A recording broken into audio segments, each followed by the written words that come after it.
Meaning of dogmatic. Dogmatic. Dogmatic. Dogmatic.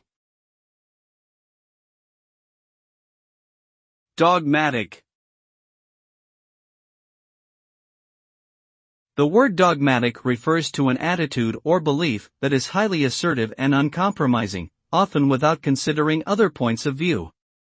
Someone who is dogmatic might be seen as rigid and inflexible in their opinions, unwilling to consider new ideas or information. This can lead to a lack of openness and collaboration, hindering the ability to problem solve or reach consensus with others.